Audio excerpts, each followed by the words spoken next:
దేవుని నామానికి మహిమ కలుగును గాక. ప్రభువైన యేసుక్రీస్తు నామములో అందరికీ శుభాభివందనములు.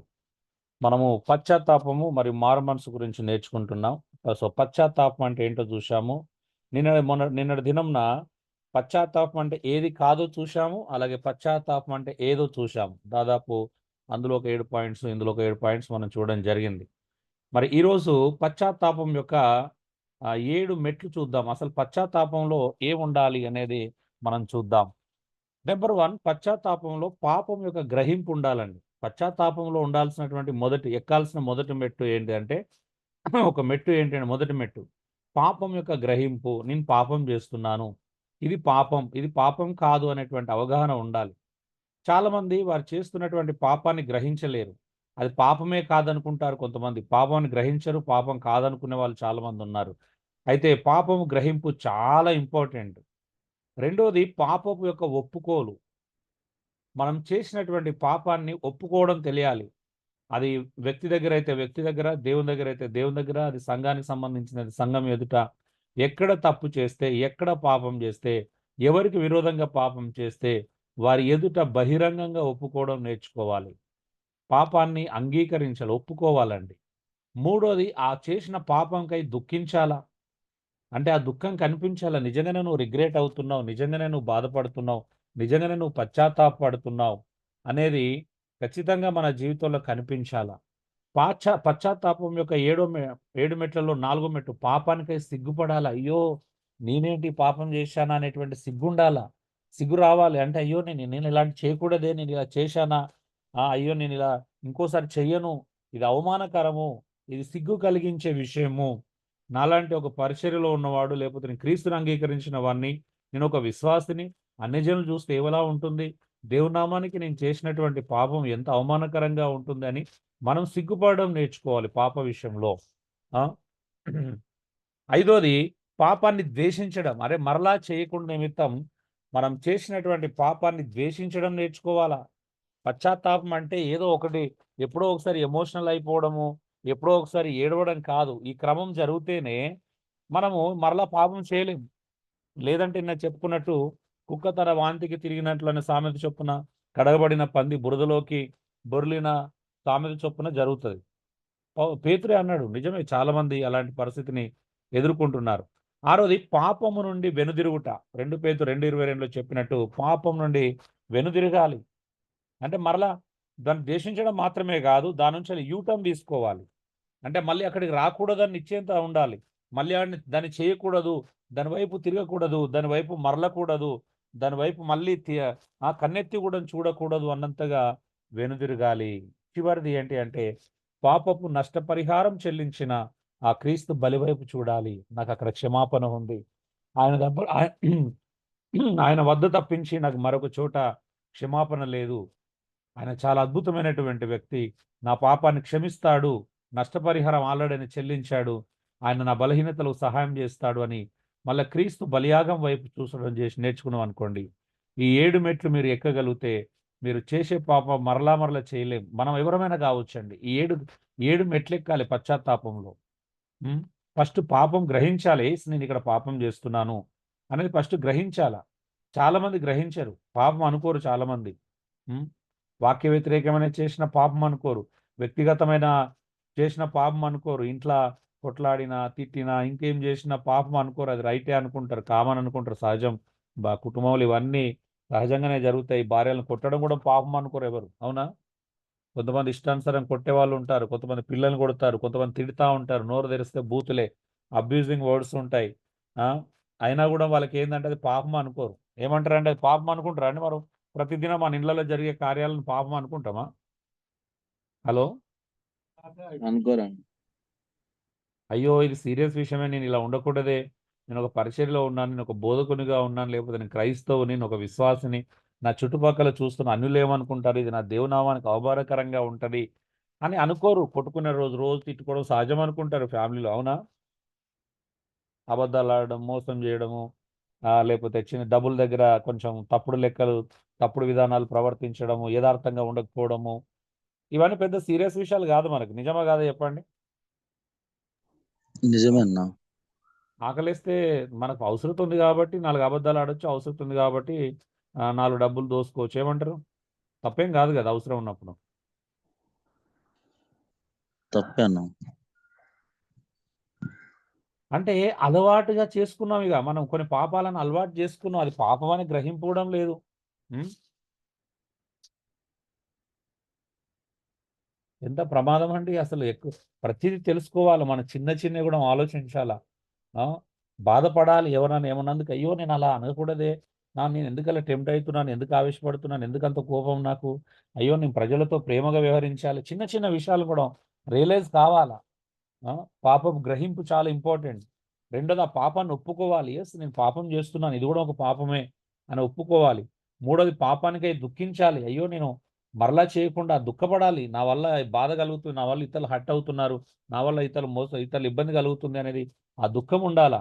తర్వాత సిగ్గుపడాలి, మరలా చేయాల్సి వస్తుంది. సిగ్గుపడాలి, మరల చేస్తున్న పాపం అయ్యో వచ్చి నేను ఎందుకు ఇలా చేస్తున్నాను, ఎందుకు ఇలా ప్రవర్తిస్తున్నాను అని మన మీద మనకి అసహ్యం వేయాలి. ఏమంటారు? సిగ్గుపడాలండి పాపం చేస్తున్నప్పుడు. ఐదోది పాపాన్ని ద్వేషించాలి మరలా చేయకుండా నిమిత్తం. ఆరోది పాపం నుండి వెనుదిరగాలి, యూటర్న్ తీసుకోవాలి, మరలా దాని దగ్గరికి వెళ్ళకూడదు. చివరిగా ఏడోది పాప నష్టపరిహారం చెల్లించిన క్రీస్తు బలివైపు చూడాలి. అప్పుడే నువ్వు సంపూర్ణమైనటువంటి పశ్చాత్తాపం చెందినట్టు. ఇవన్నీ ఉంటాయి, ఆ పశ్చాత్తాపంలో ఇవన్నీ ఉంటాయి. అవునా అండి? ఉంటాయా? ఇందులో ఏదైనా ఒకటి సరిపోతుందా? అన్నీ ఉండాలి.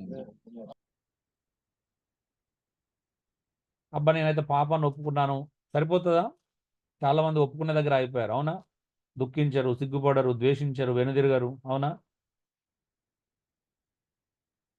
లేకపోతే అందరితో సహజం బ్రదర్, అందరం పాపలమే, అందరం పాపం చేస్తాం, అలా కలిపేసుకొని పోవాలి. ఏమంటారు? అసలు ఇక మనం అప్పుడు దుఃఖించాల్సిన అవసరం ఉండదు, సిగ్గుపడాల్సిన అవసరం ఉండదు, ద్వేషించాల్సిన అవసరం ఉండదు, వెనుదిరగాల్సిన అవసరం ఉండదు. ఏమంటారు?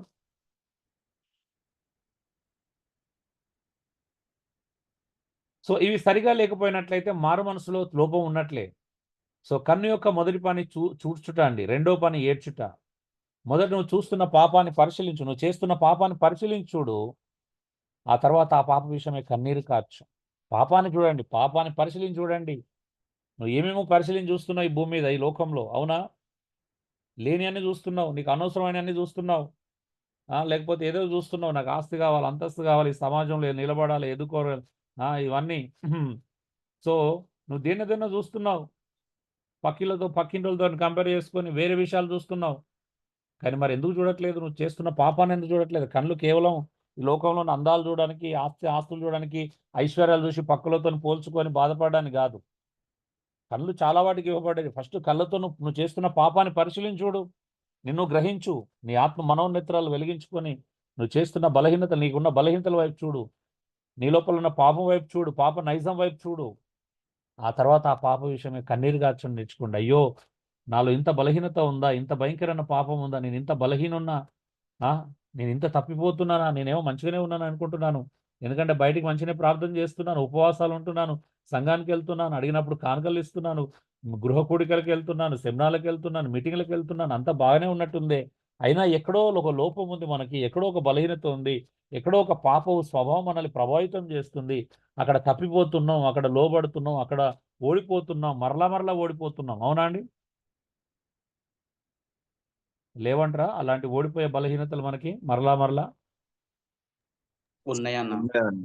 చేసిన తప్పే చేస్తూ, చేసిన పాపమే చేస్తూ. అవునా? అందరికి ఒక బలహీనత ఉంటుంది. అవునా? అవి మరలా చేస్తూనే ఉంటాం. సో కన్నీరు లేని పశ్చాత్తాపం అసలు పశ్చాత్తాపమే కాదండి. నువ్వు ఏడవట్లేదు పాపానికి అంటే అది పశ్చాత్తాపం కాదు. దావీదంతటి మహారాజు పాపం చేసినందుకు దుఃఖించాడు. పేతురు లాంటి వాడు యేసుప్రభువును తృణీకరించినందుకు దుఃఖించాడు. పాపము అసలు పశ్చాత్తాపం లేని, కన్నీరు కార్చని పశ్చాత్తాపం అసలు పశ్చాత్తాపమే కాదు. నీ పశ్చాత్తాపం అంటే పైదైతే ప్రయోజనం లేదు, కేవలం పొడి పొడిగా ఉంటుంది. కొంతమంది పశ్చాత్తాపం పొడి పొడిగా ఉంటుంది. అవునా అండి? డెప్త్ ఉండదు.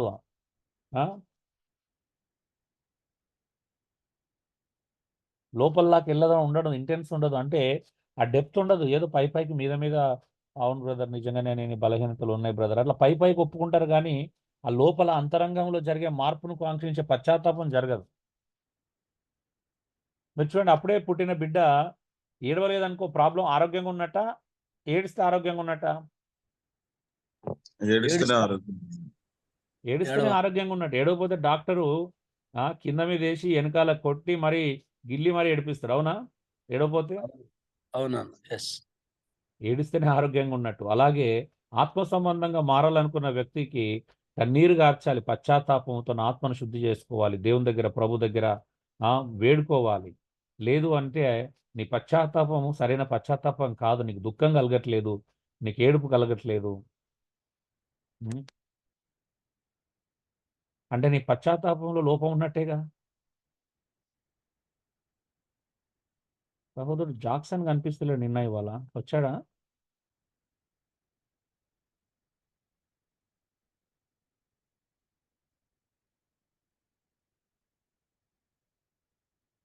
సో ఏడవండి, దుఃఖపడండి.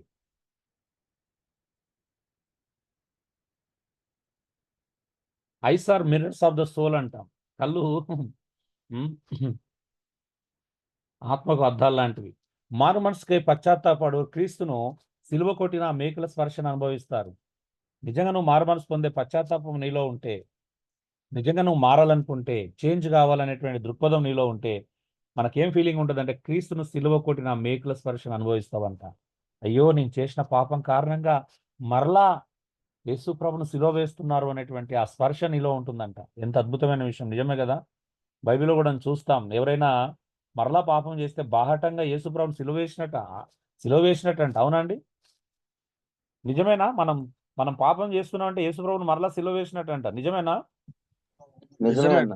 నిజమే. మరి మరలా ఎన్నిసార్లు సిలువ వేస్తామండి యేసు ప్రభుని? యేసుక్రీస్తుని ఎన్నిసార్లు సిలువ వేస్తాం? ఆయన మన కొరకు ఒకసారి సిలువ వేయబడింది సరిపోదా? మరలా మనం పాపం చేసిన ప్రతిసారి ఆయన సిలువ వేసినట్టేనంట. ఎంత భయంకరమైన విషయం అండి. ఈ పెయిన్ ఉందా, ఈ ఆలోచన ఉందా, అరే నేను పాపం చేస్తే యేసు ప్రభుని సిలువ వేసినట్టు అవుతుంది. అది కూడా బాహటంగానంట. మరలా మనం తప్పు చేసి పాపం చేస్తున్న కొద్ది అది బాహటంగా యేసు ప్రభుని అవమానపరిచినట్టు అవుతుంది, అది ఆయన సిలువ వేసినట్టు అవుతుంది అనేటువంటి సెన్స్, ఆ ఆలోచన ఉందా మనకి? ఉందా అండి? అందరికీ ఆలోచన అంటే త్వరగా మారేవాళ్ళం. నిజమేనా? నిజమే. మార్పు ఎందుకు జరగట్లేదండి ప్రజల లోపల? ఈ ఆలోచన లేకపోతే ఎలాగా? పురిటి నొప్పుల బాధ లేకుండా బిడ్డకు జన్మనివ్వడం ఎలా కష్టమో, పశ్చాత్తాపం లేకుండా మారు మనసు పొందడం కూడా అంతే అండి. ఈ ప్రపంచంలో నాకు తెలిసి ఏ దేశం వాళ్ళైనా, ఎంత తెల్లవాళ్ళైనా, ఏ కలర్లో ఉన్నా, ఎంత సౌమ్యంగా ఉన్నా, ఎంత అసలు ముట్టుకుంటే మాసిపోయే పరిస్థితిలో రంగులో ఉన్నా కూడా పురిటి నొప్పుల బాధ లేకుండా బిడ్డకు జన్మనివ్వడం కష్టమే. అవునా అండి? అవునన్నా. హలో. అవునన్నా. సో అలాగే పశ్చాత్తాపం లేకుండా మారు మనసు పొందడం కష్టమండి. ఎందుకు మనం నిజమైనటువంటి మారు మనసును చూడలేకపోతున్నాం? ఎందుకంటే నిజమైన మారు మనసు చూడాలి అంటే నిజమైన పశ్చాత్తాపం కూడా కలగాలి. మన పశ్చాత్తాపం వాస్తవమైనదేనా, లేకపోతే పొడిదేనా, పైదేనా? మన పశ్చాత్తాపం నిజంగా దుఃఖంతో కూడిందా, లోపల నుంచి వెళ్ళి మారాలని ఆశపడుతున్నామా, లేదా పైకి చూడ అందరి ఎదుట అవును అని ఒప్పుకుంటున్నామా సింపుల్గా? లోపల నుంచి వెళ్ళి కదా అండి, దుఃఖంతో కూడింది అది. అందుకే దాన్ని పశ్చాత్తాపం అన్నారు. పశ్చాత్తాపం అంటేనే అర్థం ఏంటిదండి? దుఃఖంతో కూడింది. అవునా? విచారంతో కూడింది, బాధతో కూడింది. అవునా అండి? అవునన్నా. పశ్చాత్తాపం అనే పదాన్ని దుఃఖం లేకుండా చూడగలుగుతామా? పశ్చాత్తాపం అనే దాన్ని దుఃఖం లేకుండా వివరించగలుగుతామా? వివరించలేదు. అలా చింత, వ్యాకులత, వేదన, విచారము, బాధ, నొప్పి అనేది లేకుండా పశ్చాత్తాపం అనే పదాన్ని చెప్పగలుగుతామా అండి? చెప్పలేము. పశ్చాత్తాపం అంటేనే అదే అండి. చూడండి, ఉదాహరణ పాపాత్మురాలైన స్త్రీ యొక్క పశ్చాత్తాపం చూడండి, లూకా 7:38లో. ఎంత పశ్చాత్తాపం కలిగి ప్రభు దగ్గరికి వచ్చి ఆమె పశ్చాత్తాపం చెందుతుంది చూడండి.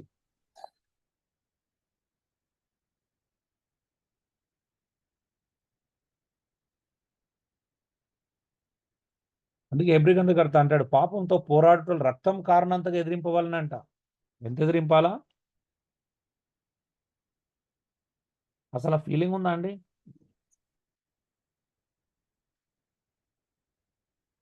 ఎంతమంది నిజంగా మీరు పాపం చేసినప్పుడు మిమ్మల్ని మీరు అసహించుకుంటారు? మీ మీద మీకు అసహ్యం అనిపిస్తుంది, ప్రపంచంలో నాలాంటి చెండాలో లేడు అనే ఫీలింగ్ ఎప్పుడన్నా కలుగుతుందా? కలిగిద్దన్నా. చాలా సార్లు అనుకున్నా. కలుగుతుంది అన్న అట్లా. ఎస్. కలుగుతుంది అన్న.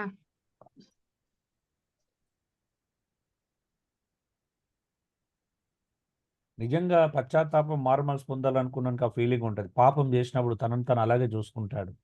అయ్యో నేను ఇంత దౌర్భాగ్యుడనా, ఇంత బలహీనుడనా, అయ్యో ప్రభా నువ్వే లేకపోతే నా జీవితంలో నేను ఏమైపోయేవాడిని, నా బ్రతికేమైపోయేది, అసలు నా జీవితం ఏమైపోయేది, ఈ కాస్తో కూస్తో బాగున్నాను అంటే అది కేవలం కారణం నువ్వే ప్రభా. ఒకవేళ ఆ రోజు నువ్వు నన్ను పట్టుకోకపోతే, నిన్ను తెలుసుకునేలా చేయకపోతే, నీ దగ్గర రాకపోయి ఉంటే నా పరిస్థితి ఏమై ఉండేది అనేటువంటి ఆ పరిస్థితిని ఆ, మనం అనుభవిస్తాం, ఆ పరిస్థితిని చూస్తాం. పశ్చాత్తాపంలో నిజంగా మనల్ని మనం అలా చూసుకుంటామండి. ఉం?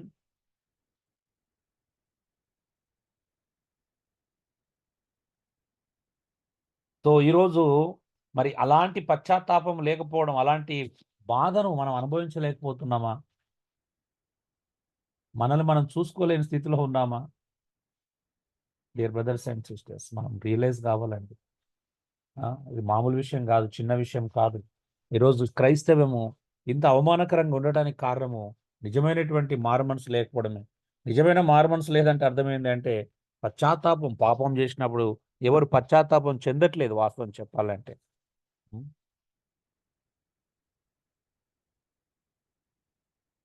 పాత నిబంధనలో పాపం చేస్తే ఎలా స్పందించేవారో చూడండి. ఒకసారి వీళ్ళ స్పందన చూద్దాం.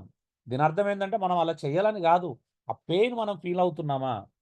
చూడండి, వాళ్ళు పాపం చేసినప్పుడు అంట వాళ్ళ రియాక్షన్ చూడండి ఎలా ఉండేదంట. బూడిదలో కూర్చుని అంగలార్చేవారంట. యోబు గ్రంథం 42:6, మత్తయి 11:21, లూకా 10:13లో కూడా మరలా గుర్తు చేశాడు. అంటే యేసుప్రభు వాటిని కేవలం అలా చేస్తేనే పశ్చాత్తాపం అవుతుందా అని ప్రశ్నించాడు అనుకోండి మత్తయిలో, లూకాలో. కానీ పాత నిబంధన ప్రజలు వెరీ సీరియస్గా, అంటే దాన్ని వాళ్ళు వెరీ సీరియస్గా తీసుకునేవాళ్ళు. అంటే కేవలము లోపలే కాదు, వాళ్ళ శరీర సంబంధం కూడా సీరియస్గా తీసుకునేవాళ్ళు. అవునా అండి? అంటే అవునన్నా. భౌతికంగా బాహ్య సంబంధంగా గోనె పట్ట కట్టుకునే వాళ్ళు. ఎజ్రా 9 చూడండి, వాళ్ళు పాపం చేసినప్పుడు అంటే వస్త్రాలు చింపుకునే వాళ్ళంట అయ్యో అని. ఎదుటి వ్యక్తి పాపం చేసినప్పుడు కూడా వస్త్రాలు చింపుకునే వాళ్ళు. చూడండి, కొత్త నిబంధనలు కూడా పౌలు బర్నబాలని అక్కడ వాళ్ళని దేవులుగా దేవుతో కొనియాడడానికి ప్రయత్నం చేస్తున్నప్పుడు పౌలు ఏం చేశాడండి, అయ్యో మేము కేవలం మీలాంటి మనుషులమే అని చెప్పేసి తన వస్త్రం చింపుకున్నాడంట. అవునా? అంటే భరించరాని స్థితి అది. అవునా అండి? అంగీకరించలేని స్థితి వచ్చినప్పుడు, ఒప్పుకోలేనటువంటి స్థితి, అంగీకరించలేని స్థితి వచ్చినప్పుడు వాళ్ళు ఎంత రియాక్ట్ అయ్యేవాళ్ళో చూడండి. పౌలును దేవులతో పోల్చి ఆరాధించాలని ప్రయత్నం చేస్తే అంగీకరించాడా, అరిచాడా? హలో. అరిచాడన్న. ఉమ్. ఈరోజు ఎస్. మనం దేవుళ్ళని చేస్తా అంటే మనం చాలా మంది సిద్ధంగా ఉన్నారు దేవుళ్ళు అవ్వటానికి. ఏమంటారు? నిజమే అన్న. పాలు కడిగించుకోవడాలు పెద్ద చాలా పెద్ద సింహాసనాల మీద కూర్చుని గజమాలలో వేయించుకోవాలంటే మనం చేస్తే వేయించుకోవడానికి చాలా మంది సిద్ధంగా ఉన్నారు. అవునా? మనకి ఎప్పుడు దొరుకుతుందో అని ఆశపడే వాళ్ళు కూడా ఉన్నారు.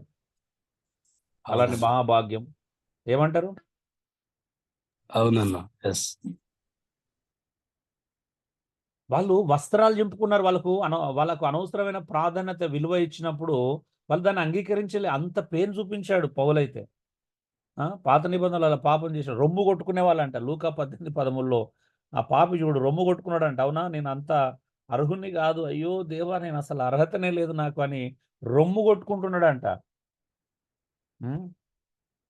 ఎంత పెయిన్ఫుల్ థింగ్స్ అంటే బాహ్యంగా. ఇర్మియా మీరు చూడండి 31:10 తొడజరుచుకునే వాళ్ళంట పాపం చేసినప్పుడు. తొడజరుచుకోవడం అంటే ఛాలెంజ్ చేయట్లేదు ఇక్కడ.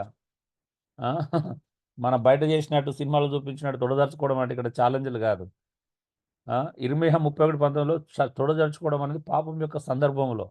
అలా అంటే వాళ్ళు వాళ్ళ బాధను అలా వ్యక్తం చేసేవాళ్ళంట. వాళ్ళ యొక్క ఏమంటారు, తట్టుకోలేనటువంటి ఆ పరిస్థితిని, భరించలేనటువంటి స్థితిని ఇలా వ్యక్తం చేసేవాళ్ళు పాత నిబంధనలో. ఉం.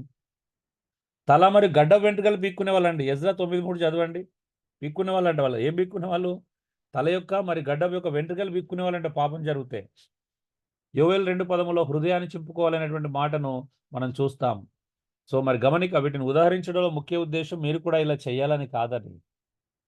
అంటే వాళ్ళు బాహ్యంగా తొడజరుచుకోవడమో, లేకపోతే గడ్డాలు పెంచుకోవడమో, జుట్టు పట్టుకోవడమో, కొంతమంది భరించలేని పరిస్థితులు వచ్చినప్పుడు ఆ జుట్టు పట్టుకొని పీక్కోవడమో, అంటే మనం ఊహించలేనటువంటివి. అవునా అండి? మరి పాపం చేసినప్పుడు అంత సీరియస్‌నెస్ ఉండాలని అంటే హృదయాన్ని చింపుకోవాలి. వాస్తవానికి మన హృదయం అంతా పగలాలి. మన హృదయం అంతా అది కావాలా. అవునా అండి? నువ్వు తప్పు చేస్తున్నప్పుడు, పాపం చేస్తున్నప్పుడు హృదయం విలపించాలా? హృదయాన్ని చింపుకోవాలి. హృదయాన్ని ముక్కలు కావాలి. అవునండి? కేవలం నువ్వు బాధ ఎస్ వచ్చినప్పుడే, ఊహించని కష్టం వచ్చినప్పుడు హృదయాన్ని చింపుకోవడం కాదు. పాపం వచ్చినప్పుడు కూడా హృదయాన్ని చింపుకోవాలి. అవునా? చాలామంది భరించలేని కష్టం వచ్చినప్పుడు ఎవరైనా ప్రాణ నష్టం, ఆస్తి నష్టం, ఇంకొక నష్టం జరిగినప్పుడు మాత్రం హృదయాన్ని మొత్తం విరిగిపోయిన హృదయాన్ని కలిగి ఉంటారు. కానీ పాపం చేసినప్పుడు ఎందుకు ఆ హృదయాన్ని మనం కలిగి ఉండలేకపోతున్నాం ఆలోచించండి. తప్పు చేసినప్పుడు, హ్మ్, పాపం చేసినప్పుడు దాని యొక్క ప్రభావం ఎంత తీవ్రమైనదో వారి స్పందనను బట్టి మనం గ్రహించవచ్చు. అయితే దేవుడు వాళ్ళని చాలాసార్లు ఖండించాడు. ఎందుకంటే వాళ్ళు బయటికి అలా ప్రవర్తించే వాళ్ళు కానీ లోపల హృదయాన్ని చింపుకోలేదు, మారుమనసు పొందలేదని గద్దించబడేవాళ్ళు. నిజమే. నువ్వు బయటికి దాని యాక్షన్ చూపిస్తున్నావు కానీ లోపల వాళ్ళు అలాంటి చేసి కూడా లోపల మారుమనసు పొందకపోతే దాని ప్రయోజనము ఉండదు. దానికంటే మనం లోపల హృదయాన్ని చింపుకొని, హ్మ్, మరి దేవుని దగ్గర రాగలుగుతావా? దేవుడు ఇప్పుడు నీ నుండి ఇవి కోరడం లేదు. కానీ నువ్వు ఎంత తీవ్రంగా స్పందిస్తావు అన్నది చాలా ముఖ్యం. నువ్వు పాపం చేసినప్పుడు, తప్పు చేసినప్పుడు, సహోదరుని ద్వేషించినప్పుడు, సహోదరుని వ్యతిరేకంగా ప్రవర్తించినప్పుడు, సహోదరుని వ్యతిరేకంగా మాట్లాడినప్పుడు, సహోదరుల మధ్యలో విద్వేషాన్ని రెచ్చగొట్టినప్పుడు, సహోదరుల మధ్యలో ఏమంటారు ఇంకా నిప్పు కాజ్యం తోడేసినాడు 2 మాటలేసి ఆహ్, ఏమంటారు వాళ్ళ మధ్యలో ఇంకా విభేదాలు కల్పిస్తున్నప్పుడు, సంఘంలో ఐక్యతను పాడు చేస్తున్నప్పుడు, సంఘాన్ని ఐక్యత పాడు చేసే పనులు చేస్తున్నప్పుడు ప్రతి విషయంలో దుఃఖించాలి. సువార్తకు ఆటంకంగా ఉంటున్నప్పుడు. అవునా? ఇవన్నీ పాపాలే అండి. ఇప్పుడు మనం చేస్తున్న పాపాలు. అసలు సువార్తకు ఆటంకంగా ఉండడం కంటే, మేడ కంటే తిరగటి రాయి కట్టుకొని సముద్రంలో దూకడం మేలంట లేవకుండా. అవునా? మరి మనం ఎంతోమంది యేసుప్రభు దగ్గర రాకుండా ఆటంకంగా ఉంటున్నాం. నిజమా కాదా చెప్పండి?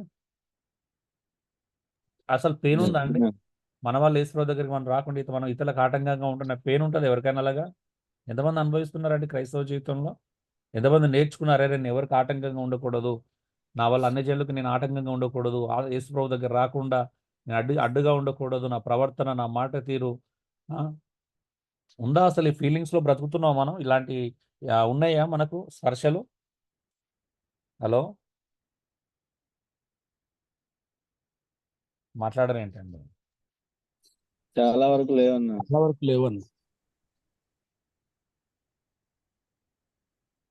స్టీవెన్ వీడియో మ్యూట్ చేసుకో. సో, మరి ఇలాంటి ఎలాగైతే ఎవరు మారతారండి? అంటే ఉదయం లేగానే యథావిధిగా పక్కలతోని గొడవలు పెట్టుకోవడం, వాటర్ దగ్గరనో, నీళ్ళ దగ్గరనో, మరొక దగ్గరనో అవునా? భూమి దగ్గరనో ఎస్ ఇక ఇదే ఇష్టానుసారంగా జీవించుకుంటూ పోతే అది క్రైస్తవం ఎలా అవుతది మరి? క్రైస్తవుడు అలా జీవించకూడదనే సెన్స్‌లో బ్రతకకపోతే ప్రయోజనం ఏంటండి?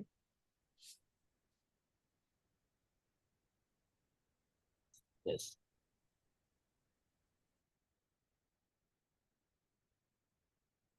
మీరు ఆలోచించండి ఇక.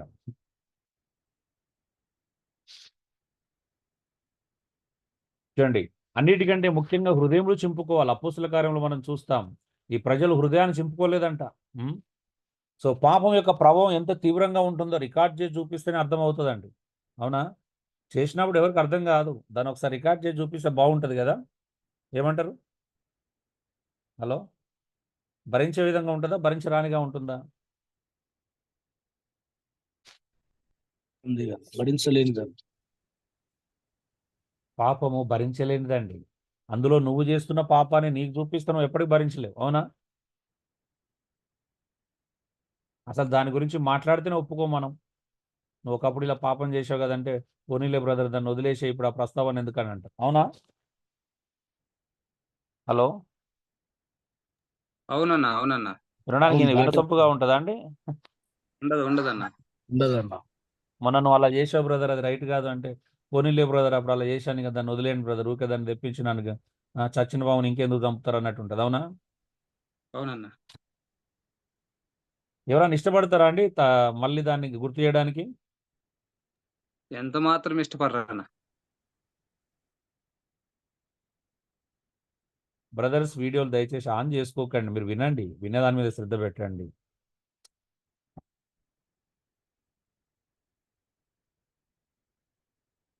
ఏం చేయాలి మిమ్మల్ని నేను షర్టులు ఇప్పేసి మీరు మీరు ఎలా ఉన్నారో మీ అవతారాలు ఇక్కడ ఎందుకు చూపిస్తున్నారండి? 50 మంది ఉన్నారు ఈడ, 54 మంది.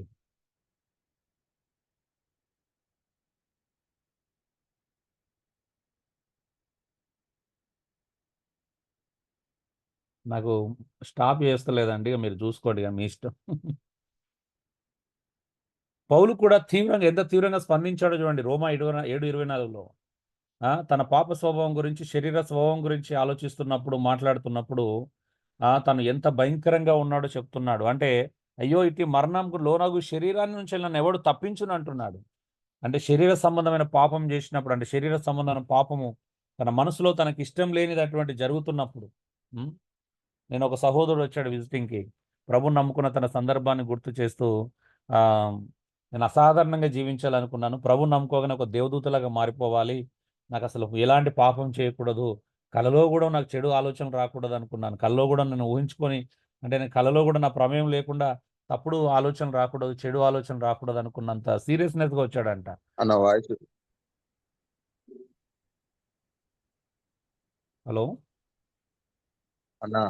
అన్న వాయిస్ కంప్లీట్ గా బ్రేక్ అవుతుంది అన్న. అదే కరెంట్ పోయింది జాక. Okay okay okay okay okay వస్తుందిలే. ఇప్పుడు ఓకేనా? ఇప్పుడు ఓకే అన్న. Okay okay.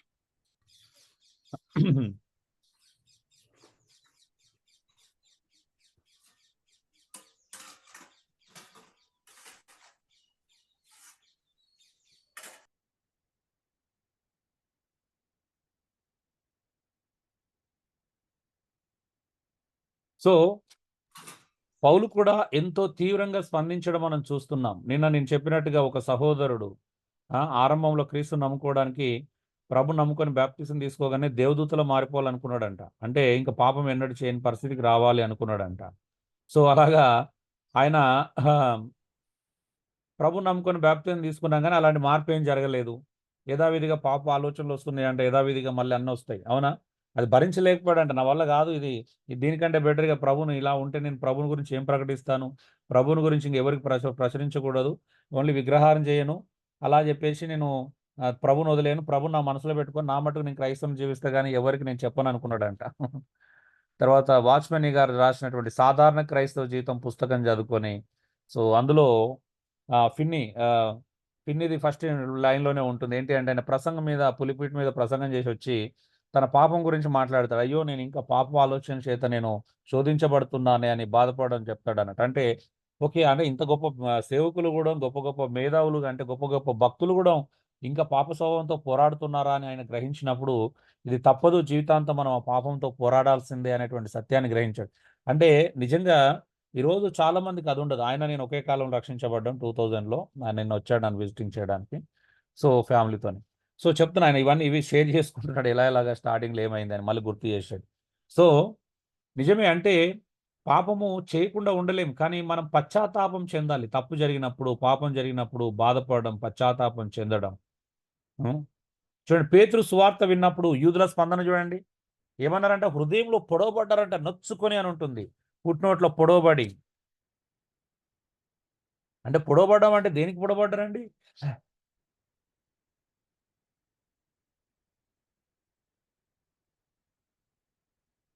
హలో, దేనికి పొడవబడ్డారు? పశ్చాత్తాపం అన్న చేసిన పశ్చాత్తాపం. మేము శిలువను క్రీస్తుని అప్పగించామనేటువంటి దుఃఖము కదా. అయ్యో మేము ఒక దేవుని కుమారుని అప్పగించామనేటువంటి దుఃఖము, మేము సువార్తకు వ్యతిరేకంగా నడుచుకున్నాము, అందుకే అన్నాడు అయ్యలారా మారు మనసు పొందుటకు మేము ఏం చేయాలి? ఎంత అద్భుతమైన ప్రశ్న అండి. అసలు ఎవరైనా అడుగుతున్నారా అండి మనల్ని మన సువార్త చెప్తే?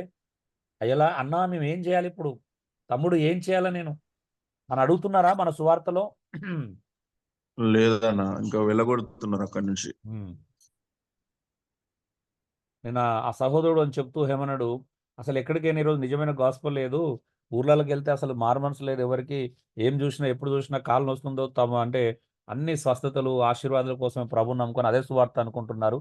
అది నమ్మి వాళ్ళు బాప్టిజం తీసుకుని అబ్బా మేము ఇంతమంది రక్షించుకున్నామని వీళ్ళు అనుకుంటున్నారు. వాళ్ళు కొద్ది రోజులు వస్తారు, రారు, కొంతమంది నామకార్థంగా మిగిలిపోతారు. అవునా అండి? ఎగ్జాంపుల్ చెప్పాడు ఆయన. ఏమన్నాడంటే నా ఫ్రెండ్ ఏమన్నాడంటే ఇప్పుడు డాక్టర్ దగ్గరికి వెళ్ళాం, రోగం తగ్గిన తర్వాత మళ్ళీ ఎవడన్నా హాస్పిటల్కి వెళ్తాడా అన్నాడు. నిజమే కదండి? ఎవరైనా రోగం తగ్గిన తర్వాత మళ్ళీ హాస్పిటల్కి వెళ్తారా? ఇప్పుడు ఎవరైనా యేసుప్రభు దగ్గరికి రోగం కోసమే తగ్గడానికి వచ్చిరు అనుకోండి, నిజంగా రోగం కోసం మాత్రమే వస్తే మళ్ళీ ఎందుకు వస్తారండి? యేసుప్రభు దగ్గర రోగం తగ్గిన తర్వాత వస్తారా?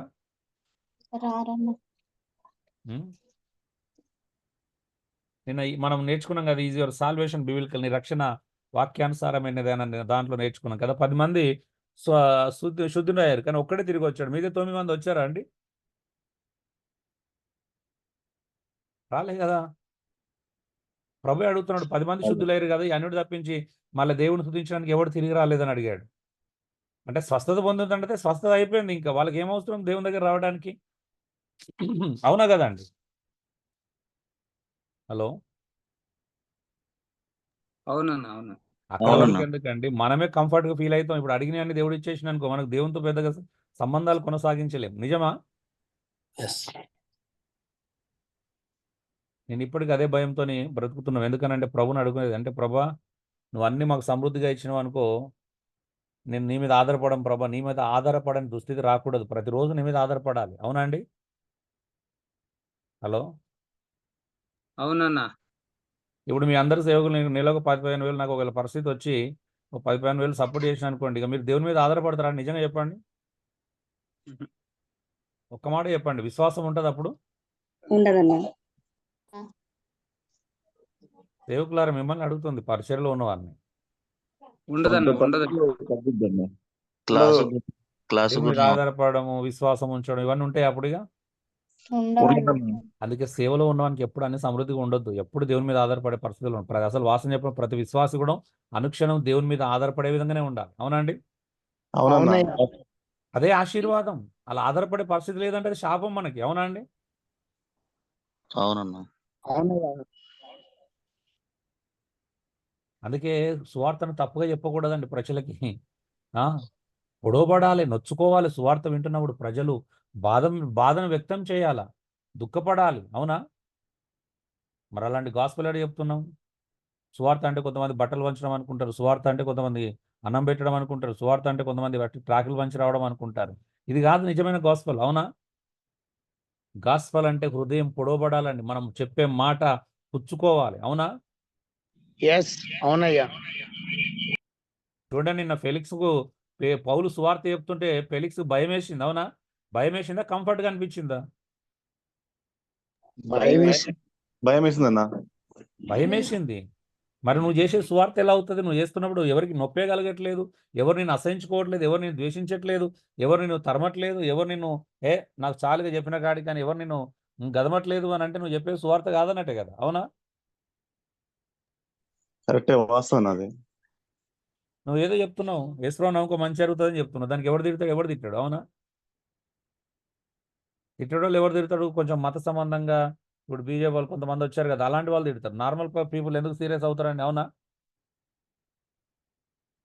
ఆశ చూపించి ప్రలోభాలు పెట్టి మమ్మల్ని మతం మారుస్తున్నామని ఆ నినాదాలు చేసే వాళ్ళు మాత్రమే ఖండిస్తారు, మిగతా వాళ్ళు ఖండించరు కదా. అవునా?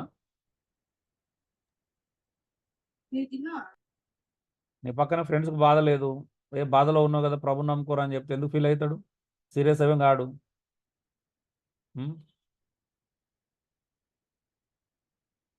గాస్పెల్ అనేది చూడండి, ఒక జైలర్ ఒక స్పందన చూడండి, అపోస్తల కార్యం 16:31లో. పౌలు శీలలు అర్ధరాత్రి జైలుకు తీసుకురాబడ్డారు. అర్ధరాత్రి వాళ్ళు దేవుని స్తుతిస్తున్నారండి. ఎంత అద్భుతమైన సంఘటన. చెరసాల పునాదులు కదల్చబడ్డాయి. దైవ కార్యాలు అలా ఉంటాయి. అదంతా ఎందుకు జరిగింది? కేవలం ఒక జైలర్ కుటుంబాన్ని రక్షించడానికి. దేవుడు ఏమైనా చేయగలుగుతాడండి ఒక వ్యక్తిని రక్షించుకోవాలనుకుంటే? ఎంత అద్భుతమైన చేయగలుగుతాడు. అందరు పారిపోయారు అనుకున్నాడు జైలర్, కత్తి దూసుకోవాలనుకున్నాడు, కత్తి దూసుకొని తను తాను పొడుచుకోవాలనుకున్నాడు. కానీ పౌలు శీలలు అంటున్నారు, సహోదరుడు ఆ పని చేయకూడదు, మేము ఎవరైనా తప్పించుకోవాలి, అందరం ఇక్కడే ఉన్నాం. ఎందుకు ఆయన కత్తి దూసుకోవాలనుకున్నాడు? రోమన్ సామ్రాజ్యం యొక్క రూల్ ప్రకారము ఎవరైనా ఖైదీలు తప్పించుకుంటే అధికారి చంపుకోవాలి, తనను తాను సూసైడ్ చేసుకోవాలి. అలా చేసుకోకపోతే తన కళ్ళ ముందే తన భార్య పిల్లల్ని హింసిస్తారు. సో తన భార్య పిల్లల కోసం చూడండి, తాను ప్రాణత్యాగం చేసుకోవడానికి సిద్ధపడ్డాడు. పౌలు అంటున్నాడు, నువ్వు ఆపు, నువ్వు అందరం ఇక్కడే ఉన్నాం. చూడండి, జైలర్కు రియలైజ్ అయిపోయాడు. పౌలు శీలను అడుగుతున్నాడు, అహిలారా ఇప్పుడు రక్షణ పొందుటకు నేనేం చేయాలి? ఎంత అద్భుతమైన సన్నివేశం అండి. రాత్రి తన భార్య పిల్లలకు పౌలు శీలలు సువార్తను ప్రకటించారు. తన భార్య, తన పిల్లలందరూ వచ్చి అదే రాత్రి ఇగో బాప్తిసం ఆటంకం ఏంది బాప్తిసం తీసుకోవడానికి? మనకు సువార్త చెప్పాలంటే ఆచారమే, బాప్తిసం ఇవ్వాలన్నా ఆచారమే, అవునా? బాప్తిసం ఇవ్వాలంటే మనకు ఆ, జనవరి 1 రావాలా, డిసెంబర్ 25 ఏదో ప్రత్యేకమైన తేదీలు కానీ వస్తే కానీ మన బాప్తిసం, అవునా? మనం బాప్తిసం అంటే ఒక వ్యక్తికి మరొక వ్యక్తి తోడు కావాలి.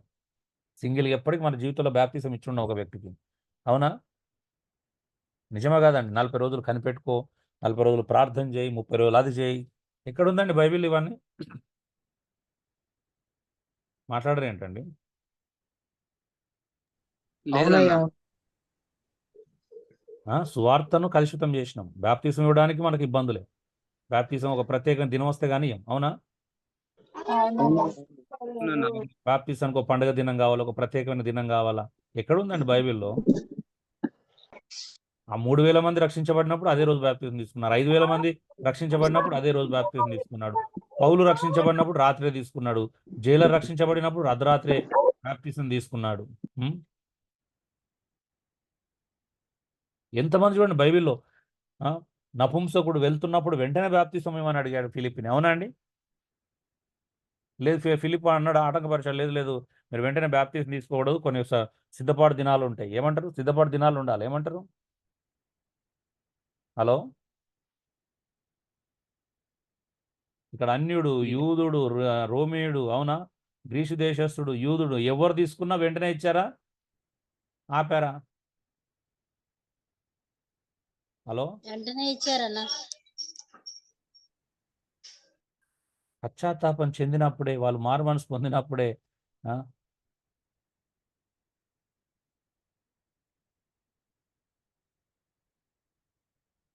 ఒక జైలర్ యొక్క స్పందన అండి. ఎవరైనా తిరిగి వచ్చి, ప్రభా ఇగో నేను రక్షణ పొందుటకు నేను ఏం చేయాలి, నేను రక్షణ పొందాలనుకుంటున్నానని పశ్చాత్తాపడి కేకలేసిన తర్వాత ఇంకా ఆపడానికి ఏముంటుంది? ఆటంకం ఏముంటుంది చెప్పండి? ఒక వ్యక్తి తన పాపినని గ్రహించి తనకు రక్షణ అవసరమని గ్రహించి వచ్చిన తర్వాత తృణీకరించే అధికారం మనుషులకు ఎవరికైనా ఉందా అండి భూమి మీద? లేదన్నా. మా పిల్లలు అల్లరి ఉన్న చోట దయచేసి కొంచెం జాగ్రత్తగా ఉండండి. సో చివరిగా మనం మనస్సాక్షులు అంటే ఏంటో నేర్చుకుందాం. మనస్సాక్షుల గురించి నేర్చుకుందాం. మనస్సాక్షి అంటే ఏమిటి చెప్పండి? మనస్సాక్షి అంటే ఏమిటి?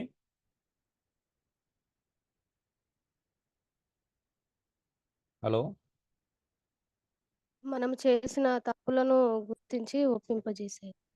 Okay, very good. మనం చేసిన తప్పులను గుర్తించి ఒప్పింపజేసేది. అవునయ్యా. ఇంకా ఎవరైనా స్పందిస్తారా? మనస్సాక్షి అంటే ఏమనుకుంటున్నారు?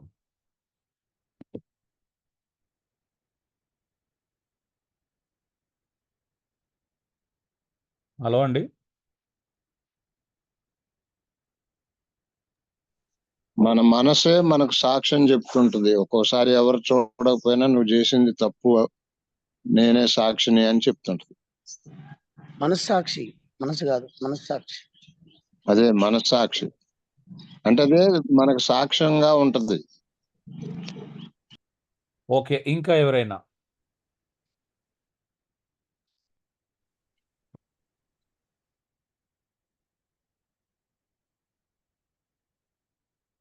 మాట్లాడండి సహోదరులారా. మీకు ఏదన్నా మరి మీకు మనసాక్షి అంటేనే తెలియకపోతే మీరు సంఘానికి ఏం చెప్తారండి?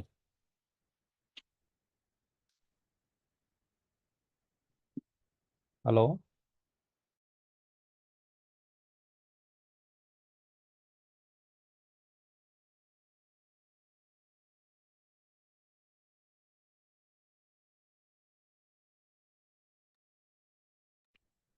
మనం చేసిన ఒప్పింపజేసేదే మనస్సాక్షి. ఓకే. సో మనస్సాక్షి అనగా సాక్ష్యం ఇచ్చినది. రోమా 9:3 చదవండి ఒకసారి. 2 కొరింథీ 1:12. మనస్సాక్షి అంటే అర్థం ఏంటిదంటే సాక్ష్యం ఇచ్చున్నది. నీ మనసే సాక్ష్యం ఇస్తుంది. నీ గురించిన సాక్ష్యము దేవుడు మరొక దగ్గర అడగడు, నీ మనస్సాక్షినే అడుగుతాడు, నీ మనసునే అడుగుతాడు, అవునా? నీ మనసే నీ పట్ల సాక్ష్యం ఇస్తుంది, అవునండి? నువ్వు చేసిన తప్పు ఒప్పు అని తెలియపరిచేది ఏంటిదండి? మనస్సాక్షి ఫస్ట్గా, అవునా? అవునయ్యా, అవును. అంటే ధర్మశాస్త్రము లేని వారికి కూడా అది పనిచేస్తుందా? చేస్తుందయ్యా. చేస్తుంది. వాక్యం తెలియని వాళ్ళకి, ధర్మశాస్త్రం తెలియని వాళ్ళకి కూడా మనస్సాక్షి అనేది ఉంటుందా? అంటే దేవుడు ఉంటుందండి.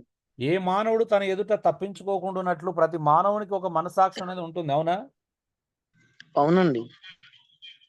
సో మనస్సాక్షి అనగా సాక్ష్యం ఇచ్చున్నది. ఆ తప్పు ఒప్పులను తెలియజేసేది. చదవండి ఒకసారి రోమా 2:15 చదవండి. మనస్సాక్షి ఏం చేస్తుందంట? ఏది తప్పో ఏది ఒప్పో తెలియపరుస్తుంది.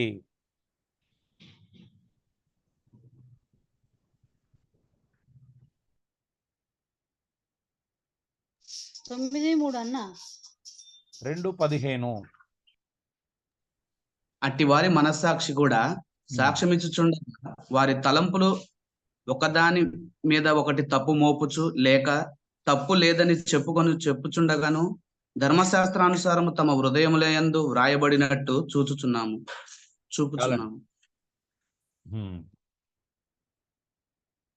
సో ఏమంటున్నాడు? మనస్సాక్షి అంట తన తలంపులంట ఒకదాని మీద ఒకటి తప్పన్న మోపుతుందంట, తప్పు లేదని చెప్తుందంట. అంటే నువ్వు తప్పు చేస్తే తప్పు మోపుతుందంట. నువ్వు తప్పు చేస్తున్నావురా బాబు, ఇక నువ్వు పాపం చేస్తున్నావు, నువ్వు తప్పుడు ఆలోచనలు చేస్తున్నావు అని అది తప్పు మోపుతుందంట.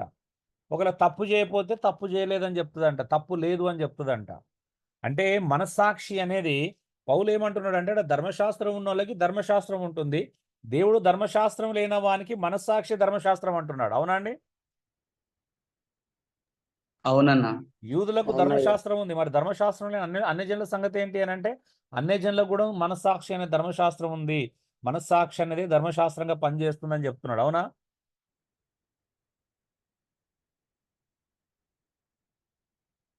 కొంతమంది అంటా ఉంటారు, అన్న మీ అంత లోతుగా నాకు వాక్యం తెలియదు అన్నప్పుడు నాకు తప్పులు ఎలా తెలుస్తాయి? ఏమంటారు?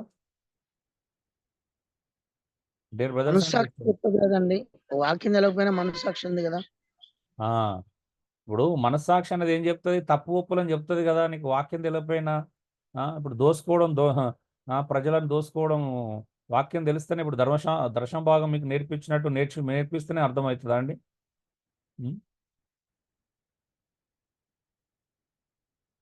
ప్రజల్ని ఇబ్బంది పెట్టకూడదనే మనస్సాక్షిని ఒప్పించదా, చెప్పదా? అంటే మనస్సాక్షిని వాళ్ళు పాడు చేసుకుంటే కానీ చూద్దాం అలాంటి మనస్సాక్షులు ఉంటాయా? మరి ఇంకా రకరకాల మనస్సాక్షులు కూడా ఉన్నాయి. సో వాక్యం ద్వారా నువ్వు తప్పు ఒప్పులను తెలుసుకోగలవు. ఈరోజు క్రైస్తవుడు మనస్సాక్షిలో ఏంటిదంటే తన వాక్యం ఎక్కువ తెలుస్తున్న కొద్దీ మనస్సాక్షి కూడా అద్భుతంగా పనిచేస్తుంది. వాక్యం ద్వారా మన మనస్సాక్షి ఇంకా శుద్ధి అవుతుంది. చూడండి, కీర్తన 116 ఎవరి మనస్సాక్షి వారికే బోధిస్తుందంట. రాత్రి గడియలో నీ మనస్సాక్షి నీకు బోధిస్తుంది. చూడండి, ఆ మాట చదువుకోండి ఒకసారి. వాక్యం చేతనే మనం బోధించబడాలా. వాక్యం చేత ఎంత బోధించబడితే, ఎంత వినగలిగితే, ఎంత నేర్పించబడగలిగితే అంత బాగుంటుంది మన జీవితం. చాలా మందికి మారు మనసు పొందేటువంటి వాక్యాలంటే ఇష్టం ఉండదు. అవునా అండి? ఈరోజు ప్రజలు కూడా ఏం కావాలంట? ప్రజలు ఎలా ఉన్నారంట? బైబిలే చెప్తుంది, దురద చెవులు కలిగిన వారంట. ఎలా ఉన్నారంట ప్రజలు? దినాలు ఎవరు ఉంటారంట అండి ఎక్కువ? ఎవరికి హెచ్చరిక మాటలు, ఎవరికి మారు మనసు కలిగించే మాటలు అవసరం లేదు ఈరోజు. అవునా? అందరికి ఏం కావాలి? షుగర్ కోటెడ్ ప్రీచింగ్స్ కావాలా? అవునా? తల నిమురుతా ఉండాలి. ప్రసంగాలు ఎలా ఉండాలి? మంచిగా అనిపించాలా, హాయిగా అనిపించాలా. కొంతమంది ఎలా ఫీల్ అవుతారంటారే, నేను 6 రోజులు ఆఫీస్లో టెన్షన్స్ తోని, ఇంట్లో కుటుంబ సమస్యలతో బాధపడి ఇక్కడికి వస్తే ఇక్కడ పాపము, గద్దింపులు ఇవన్నీ చెప్తా ఉన్నారు ఏంది? నాకు కంఫర్ట్ లేదు, నేను సంఘాన్ని మారుస్తా అంటారు. అవునా?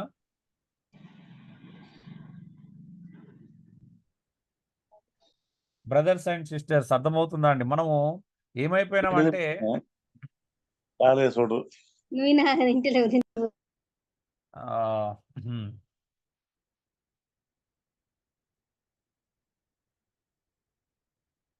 సో అందుకే మంచి వాక్యం వినడానికి ఈరోజు చాలా మందికి ఆసక్తి లేదు. చూడండి, పరిశుద్ధత పట్ల ప్రేమ, పాపం పట్ల ద్వేషం, సత్యం పట్ల ఆసక్తి, అవగాహన మరియు దేవుని పట్ల భయభక్తులు ఉంటేనే సరైన మనసాక్షి కూడా కలిగి ఉండగలుగుతామండి. అవునండి? ఈరోజు చాలా మందికి పరిశుద్ధత పట్ల ప్రేమ లేదు. ఎంతమందికి ఉందండి? పరిశుద్ధత పట్ల ఎంతమంది ప్రేమ ఉంది? నేను పరిశుద్ధంగా జీవించాలని ఆశ ఎంతమందికి ఉందండి? పాపం పట్ల ఎంతమందికి ద్వేషం ఉంది? పాపాన్ని ద్వేషించాలా. సత్యం పట్ల ఎంతమందికి ఆసక్తి ఉంది? ఈ 3 ఉండాలి. 4 దేవుని పట్ల భయభక్తులు. ఈ 4 ఉన్నోడు ఇంకా అసలు జీవితంలో ఏం చేయలేమండి. అలాంటి వాడు నిలబడతాడు. పరిశుద్ధత పట్ల ప్రేమ, సత్యం పట్ల ఆసక్తి ఉండి దేవుని పట్ల భయభక్తులు ఉన్నాడు అనుకోండి, వాక్యానికి చాలా దగ్గర అవుతాడు. వాక్యానుసారంగా జీవించడానికి పూనుకుంటాడు. వాక్యానుసారంగా మారటానికి ప్రయత్నం చేస్తాడు. వాక్యం, సత్యవాక్యం ఎక్కడుందో అక్కడికి పరిగెత్తుకుంటా ఉంటాడు. తనకు ఎక్కడ మార్పు కలుగుతుందో అనేది ఆరాటపడతా ఉంటాడు. సో మనస్సాక్షిని ఇంకా ఏమంటారంటే అంతరాత్మ. మనస్సాక్షిని ఏమంటారంటే అంతరాత్మ. అంతరాత్మ ప్రబోధం చేస్తుంది. అంతఃకరణం అంటారు కదా. మనం జనరల్గా ఈ పదం ఎక్కడ వింటాము అని అంటే, ఇప్పుడు సీఎంలు ప్రమాణ స్వీకారం చేసినప్పుడు అంతఃకరణ శుద్ధితో అని అంటారు కదా. అంతఃకరణ శుద్ధితో రాష్ట్రాన్ని పరిపాలించే దగ్గర అంతఃకరణం అంటే లోపల ఉంటుంది. అది ఆత్మ ప్రబోధం అంటాం. మనస్సాక్షిని ఇంకేమంటాము? ఆత్మ ప్రబోధం చేస్తుంది. ఆత్మ నీకు బోధిస్తుంది.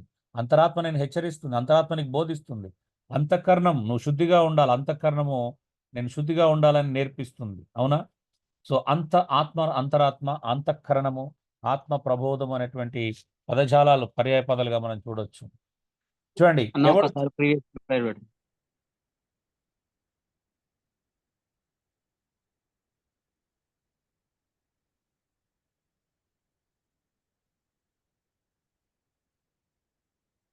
ఓకే అన్న. సో ఎవడు తరమకుండానే దుష్టుడు పారిపోతాడని సామెతలు 28:1 ఉంది. అర్థమవుతుంది. ఎవరు తరమకుండానే దుష్టుడు పారిపోతాడంటే కారణం ఏంటి? వారి అంతరాత్మ, వారి అంతఃకరణం కదా, ఆత్మ ప్రబోధం. నిజమేనా? దుష్టుడు మంచి దగ్గర ఉండలేడు.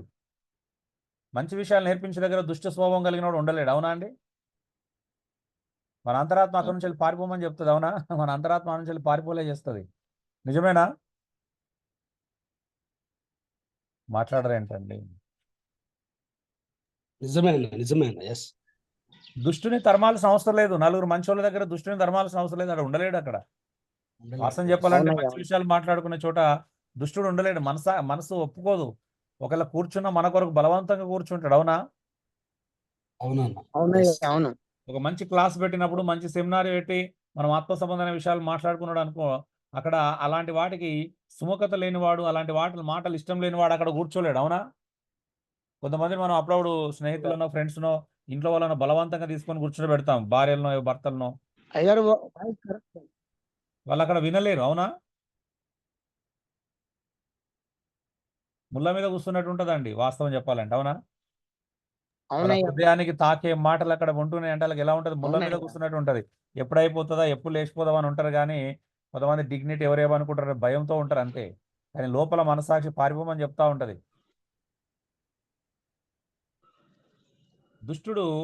దుష్ట హృదయం కలిగిన వాళ్ళు, దుష్ట స్వభావం ఉన్నవాళ్ళు, దుష్టత్వం ఉన్నవాళ్ళు ఎవరు తరమాల్సిన అవసరం లేదు. వాడే పారిపోతాడు. మనసాక్షి అనేది తప్పులు చేస్తే హృదయాన్ని గాయపరుస్తుంది. పదే తప్పులు చేస్తే హృదయాన్ని కఠినపరుస్తుందండి. Be careful dear brothers and sisters. ఏ మనసాక్షి అయితే నేను గాయపరిచి దేవుని దగ్గర చేస్తుందో అదే మనసాక్షి నువ్వు తప్పులకు అలవాటు పడిపోతే నీ హృదయాన్ని కఠినపరుస్తుంది. అవునా అండి? అవును. మనస్సాక్షితో 2 రకాల ఇబ్బందులు ఉన్నాయి. మంచి చేస్తుంది, చెడు చేస్తుంది.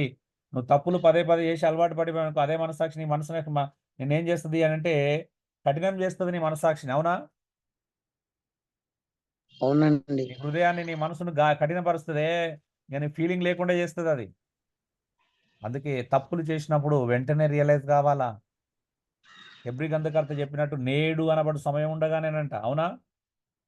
ఎప్పుడన్నాడండి? 3:13 చదువు. నేడు అనబడు సమయం ఉండగానే ఒకనొకడు బుద్ధి చెప్పుకొని మారాల. ఒక్కసారి నేడు అనే సమయం దాటితే హృదయం కఠినమవుతుందంట.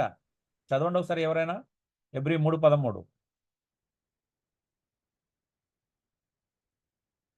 హలో అండి, ఎవరైనా హెబ్రీ 3:13 చదవండి.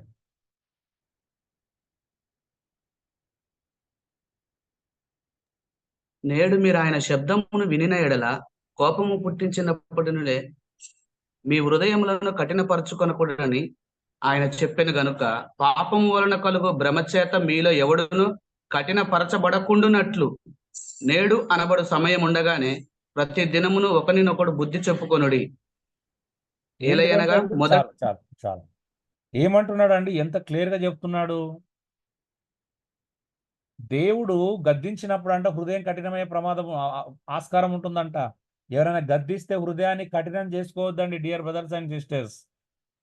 కొంతమందికి ఎలాంటి స్వభావం ఉందంటే ఎవరైనా ఎంత గద్దిస్తే అంటే హృదయాన్ని కఠినం చేసుకునే స్వభావం ఉంటుంది. అవునండి? మీరు ఆ స్థాయిలో ఉన్నారంటే అది చాలా ప్రమాదకరమైన స్థితిలో ఉన్నారని అర్థం. గద్దింపు మాటలు వింటున్నప్పుడు, హెచ్చరిక మాటలు వింటున్నప్పుడు మీ హృదయాన్ని మీరు కఠినం చేసుకునే స్థాయిలో ఉన్నారు అంటే మీ మనస్సాక్షి చెడిపోయిందని అర్థం. అర్థమవుతుందా అండి? రెండోది, హృదయం ఎప్పుడు కఠినమవుతుందంట? పాపం వల్ల కలిగిన భ్రమ చేత. పాపం పదే పదే చేస్తే పాపం ఎక్కడ తీసుకెళ్తుందంట? పాపానికి అలవాటు పడితే పాపం ఏం చేస్తుందండి? హలో, హృదయాన్ని కఠిన పరిస్థితి అన్న. భ్రమలోకి తీసుకెళ్తుంది ముందు కదా, ఒక భ్రమలోకి తీసుకెళ్తుంది. తప్పే కాదు అనే భ్రమలోకి తీసుకెళ్తుంది. పాపం పదే పదే చేస్తే ఏమనిపిస్తుంది? తప్పు అనిపిస్తుందా? తప్పు అనిపించదా? పదే పదే చేస్తే తప్పు అనిపించదు అన్న. పాపానికి అలవాటు పడిపోతే తప్పు అనిపించదు, అది ఒక భ్రమలో పెట్టేస్తుంది అన్నట్టు. ఆ భ్రమ ద్వారా ఏమవుతుందంటే హృదయం కఠినం అవుతుంది. హృదయం కఠినమైతే నువ్వు మారు మనసు పొందలేవు. అందుకే ఎబ్రి గంధకర్త గద్దిస్తున్నాడు, నేడు అనబడు సమయం ఉండగానే ఒకనోడు బుద్ధి చెప్పుకోవాలా. నేడు బుద్ధి చెప్పుకోకుండా రేపు చెప్తానంటే అది హృదయాన్ని కఠినం చేస్తే తెల్లారి వరకు. అవునా అండి? అర్థమవుతుందా మీకు? తప్పు చేసిన వాడిని వెంటనే గద్దించాలండి, 4 రోజుల తర్వాత గద్దించాలా? మీరే చెప్పాలా. ఎందుకంటే మీరు, నాకు తెలుసు మీరు మంచోళ్ళని. నేను ధైర్యంగా చెప్పగలుగుతాను, ఇక్కడ ఉన్నటువంటి ఈ 52 మంది నాకంటే మంచోళ్ళని తెలుసు. నాకు నిజంగా ఒప్పుకుంటాను నాకంటే మంచోళ్ళు. ఇది యథార్థంగా చెప్తున్న మాట. ఎందుకంటే మీరు ఎవరిని ఏమన్నారు కదా. మురికిని ఎమ్మటే కడుక్కుంటే శుభ్రంగా ఉంటది, కానీ 4 రోజులు ఉంటే వాసన ఎక్కువ కాదు. అదే మనకు అది ఇష్టం కదా అని చెప్తున్నాను అంతే. ఈ మనం మురికిని కడుక్కోవడం, ఇతర మురికిని కూడా కడగం కదా. సంఘంలో తప్పు చేస్తే పాపం మనోడే ఏమన్నా అనుకుంటాడులే అని మనం ఏమనం కదా. అందుకే చెప్తున్నా మీరు నాకంటే మంచోళ్ళని. నేను అంత మంచోని కాదండి, నిజంగా చెప్తున్నాను. మీ అంత మంచితనం నాకు, మీ 52 మందికి ఉన్న మంచితనం నాకు అది అస్సలు లేదు. నేను ఇది ఓపెన్గా చెప్తున్నాను. ఎందుకంటే మీరు మీ చుట్టుపక్కల ఎవరు తప్పు చేసినా, సంఘంలో ఎవరైనా పాపం చేసినా ఎవరిని ఏమన్నారు. కానీ నేను అలా ఉండలేను, గద్దిస్తాను నేను. ఏమంటారు? నేడు అనవ సమయం ఉండగానే బుద్ధి చెప్పుకోకపోతే నష్టమవుతుందని తెలుసు. హృదయం కఠినమవుతుందని తెలుసు. పాపం వల్ల భ్రమలోకి వెళ్ళిపోతారని తెలుసు. ఏమంటారు?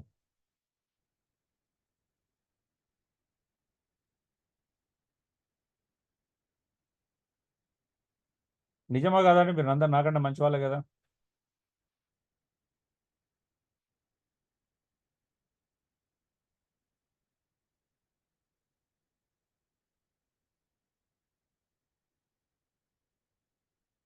ఇప్పుడు మనకెందుకులే అనుకుంటారా అనుకోరు.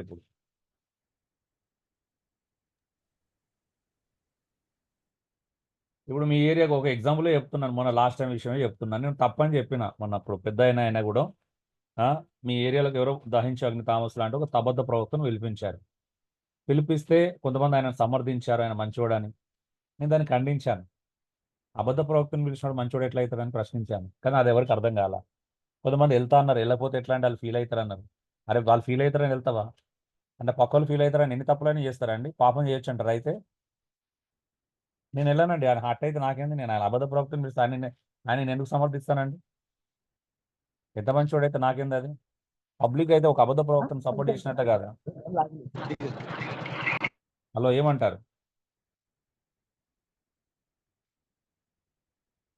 మాట్లాడరు ఏంటండి?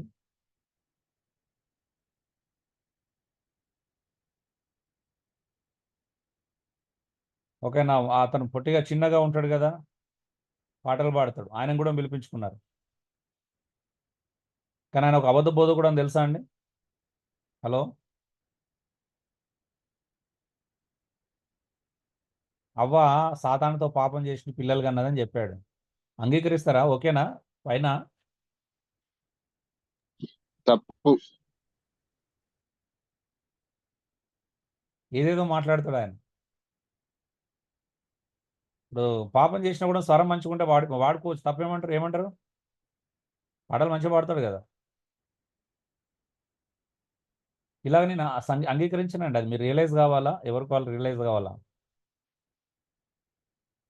ఎందుకంటే నేను మీ అంత మంచోని అయితే కాదు, నాతో కష్టం ఉంటుంది మీకు. మీరు చాలా మంచి వాళ్ళు, ఎవరైనా అంగీకరిస్తాను, నేను అంగీకరించలేను. అంగీకరించడం అంటే ఎంకరేజ్ చేయను. అలా ఎందుకు ఎంకరేజ్ చేస్తాం? ఆయన తప్పించి 100 మంది ఉన్నారు. ఆయన కాకపోతే ఇంకొకరు, ఆయన కాకపోతే ఇంకొకరు. ఒక నిజంగా మీటింగ్ పెట్టుకోవాలంటే దయించాక థామస్ ఉన్నాడు అండి. ఆ ఏపీ తెలంగాణలో ఇంకా వేరే బోధకులు లేరా? ఏమంటారు? మాట్లాడరు ఏంటండి?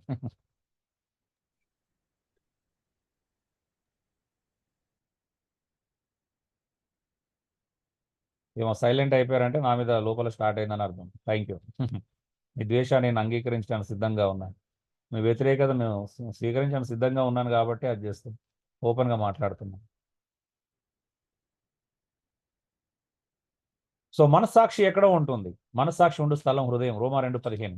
వారు ఈ మాట విని నొచ్చుకొని ఎక్కడ? అపోస్తల కార్యం 2:37. ఎక్కడ నొచ్చుకున్నారండి? ఎక్కడ నొచ్చుకున్నారు? హృదయంలో హృదయంలో నొచ్చుకున్నారు. అవునా? వాహనానికి ఫిట్నెస్ ఎంత ముఖ్యమో మనిషికి మనస్సాక్షి అంతే ముఖ్యం.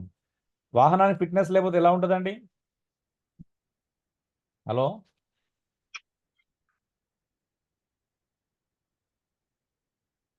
వాహనానికి ఫిట్నెస్ లేకపోతే రోడ్డు మీదకి రానివ్వరు కదా. వాహనానికి ఫిట్నెస్ లేకుండా రోడ్డు మీదకి వస్తే ఏమవుతుంది? పోలీసులు పట్టుకుంటారు. ప్రమాదాలు జరుగుతాయి. పోలీసులు ఎందుకు పట్టుకుంటారు ఫిట్నెస్ లేకపోతే? ఆ వాహనం వల్ల ఇబ్బందులని. అవునా?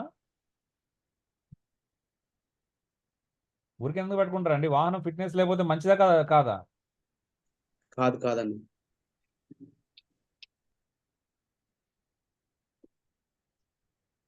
వాహనానికి ఫిట్నెస్ ఎంత ముఖ్యమో మనిషికి మనస్సాక్షి అంతే ముఖ్యం.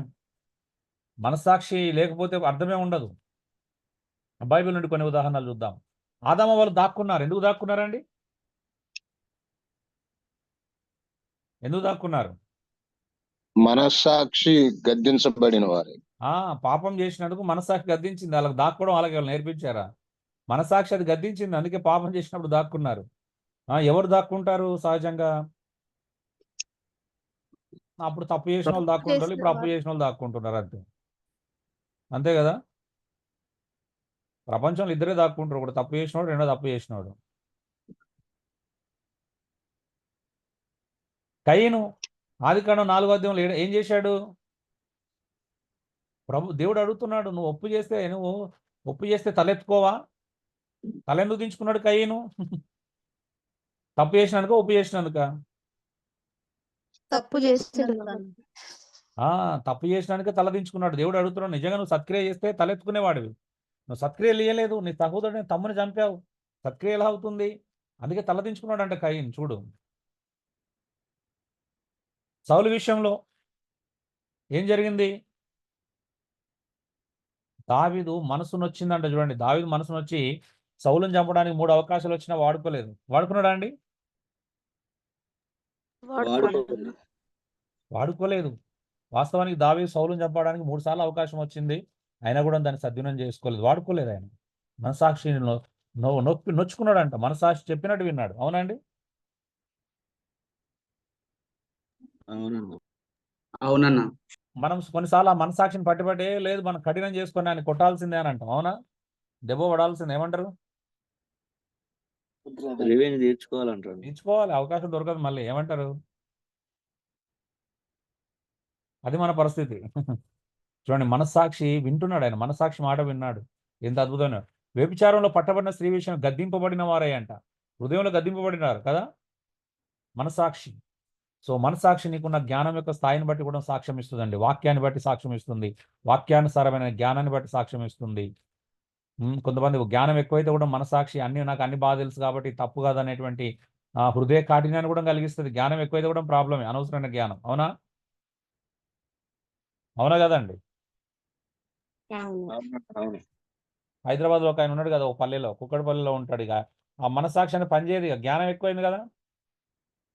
ఉందా అండి ఇప్పుడు మనస్సాక్షి? హలో, మాట్లాడరా ఏంటండి? జ్ఞానం ఎక్కువైతే మనస్సాక్షి పనిచేయదు ఇక. అవునా? ఎందుకంటే ఆ జ్ఞానం ఎక్కువడం ద్వారా మనస్సాక్షి అయితే ఏం చేస్తాడు? హృదయం కఠినం చేసుకొని ఆ జ్ఞానం చేత దాన్ని కవర్ చేసుకోవాలని చూస్తాడు. ఎక్కడైనా పాపం చేయొచ్చు, విచ్చలవిడితనం చేయొచ్చు, స్త్రీలతో ఎలాగైనా అసభ్యంగా బిహేవ్ చేయొచ్చు, తప్పేం కాదు. ఏమంటారు? ఇదే ఉంటుంది జ్ఞానము. అతి జ్ఞానం ఎక్కువైతే, వాక్యానుసారమైన జ్ఞానం కంటే అతి తెలివి ఎక్కువైతే దేనైనా సమర్థించుకునే దుస్థితికి వచ్చేస్తాం. మనస్సాక్షి పనిచేయదు ఇంకా అలాంటి వారికి. ఓకే, వివిధ రకాల మనస్సాక్షుల గురించి చూద్దాం. ఎన్ని ఉన్నాయో ఒకసారి మీరు చూడండి. మంచి మనస్సాక్షులు, చెడ్డ మనస్సాక్షులు, 2 రకాల మనస్సాక్షులు మన బైబిల్లో ఉన్నట్టుగా చూస్తున్నాం. చూడండి, అపోస్తుల కార్యం 23:1, మొదటి తిమోతి 1:5, 18వ వచనం, 19వ వచనం, హెబ్రీ 13:18లో చూడండి. హెబ్రీ గ్రంథకర్త కానీ పౌలు ఏమని మంచి మనస్సాక్షి కలిగిన వారమే అంటున్నాడు. వాళ్ళు పరిచర్య చేస్తున్నప్పుడు చూడండి ఏ మనస్సాక్షిని బట్టి పనిచేస్తున్నారంట. హలో అండి. మంచి మనస్సాక్షి గలవారు. మంచి మనస్సాక్షి కలిగిన వారే పనిచేస్తున్నారంట. మరి ఇందా ఈరోజు సేవకులకి మంచి మనస్సాక్షి 2 తిమోతి 1:5లో కూడా చెప్తున్నాడు నిర్మలమైన మనస్సాక్షి కలిగిన వారం అంటున్నాడు. మొదటి పేతురు 3:15-21లో నిర్మలమైన మనస్సాక్షి కలిగి ఉండాలంటున్నాడు పేతురు. మొదటి తిమోతి 3:9లో పవిత్రమైన మనస్సాక్షి ఉండాలంట. నిజంగా చెప్తున్నాను. ఇప్పుడు మనం ఎవరైనా విజిటింగ్కి వెళ్తే నన్ను పరిశీలించుకుంటానండి. ఇప్పుడు మీ దగ్గరికి వచ్చినానుకో నా మనస్సాక్షి ఎలా ఉందనేది నాకు చాలా ఇంపార్టెంట్. మీ దగ్గరికి ఏమైనా ఆశపడుతూ వస్తున్నాను మనస్సాక్షి ఉందనుకో అది గద్దిస్తుంది. అది అసలు నిద్రపోనివ్వదు. నేను ఏం ఆశించకుండా వచ్చి యథార్థంగా నాకు అప్పగించబడిన పాత్రని పోషించుకొని వెళ్ళాలి. నా వాక్యము నాకు అప్పగించిన వాక్యాన్ని దేవుడు బోధించమనేది బోధించుకొని వెళ్ళాలి. ఈ క్లాసులు చెప్తున్నాం ఎలాంటి నేరారోపణ లేకుండా ధైర్యంగా మంచి మనస్సాక్షితో నిర్మలమైన మనస్సాక్షితో పవిత్రమైన మనస్సాక్షితో ఎలాంటి లాభాపేక్ష లేకుండా ఎలాంటి దురుద్దేశం లేకుండా కేవలం మిమ్మల్ని అందరినీ ప్రభువుకు నిజమైన శిష్యులుగా చేయటానికి కోసం మాత్రమే నేను బోధిస్తున్నాను అనే నా మనస్సాక్షి నాకు సాక్ష్యం ఇస్తుంది కాబట్టి ఇంత ధైర్యంగా నేను మాట్లాడగలుగుతున్నాను. లేదంటే చెప్పలేమండి, అంత ఈజీ కాదు. అవునా?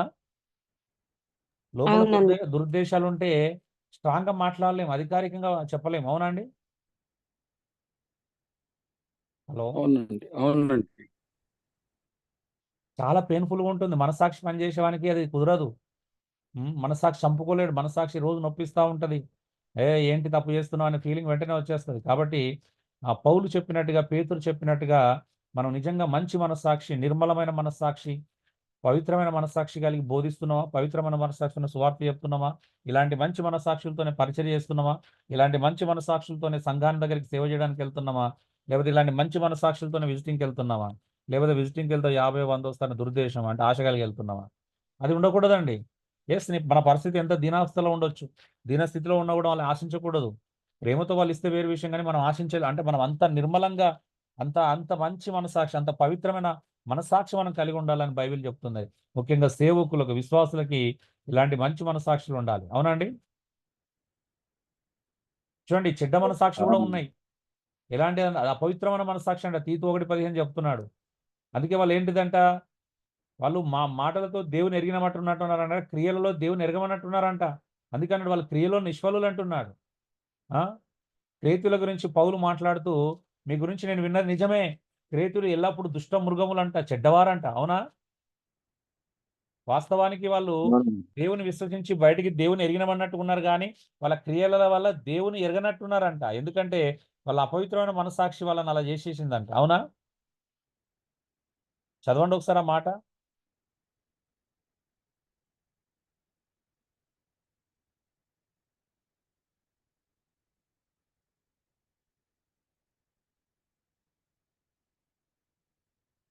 మీరు త్వరగా చదివితే ముగించుకోవచ్చు అండి. టైం దగ్గర పడుతుంది. టైం మీరు కొంచెం కోఆపరేట్ చేస్తే.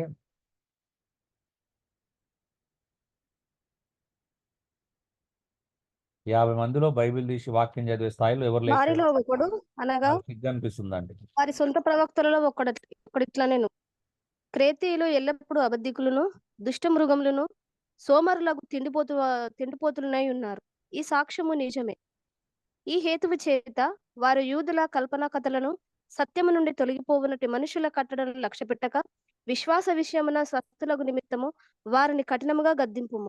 పవిత్రులకు అన్ని పవిత్రులమే కానీ అపవిత్రులకు అన్ని చూడండి. వీళ్ళు ఏమవుతున్నారంట, యూదుల కల్పన కథల వైపు తిరుగుతున్నారంట. యేసుప్రభువుని అంగీకరించారు కానీ యూదుల కల్పన కథలు తీసుకొని వీళ్ళు అపవిత్రం అయిపోయారు. ఇక అన్ని అపవిత్రంగానే చూస్తున్నారంట. వీళ్ళ మనస్సాక్షి చెడిపోయిందంట. దుష్ట మృగములు, తిండిపోతులంట, సోమరిపోతులంట. మరి ఇలా ఉండకూడదు, గద్దించమని చెప్తున్నాడు పౌలు తీతుకు రాస్తూ.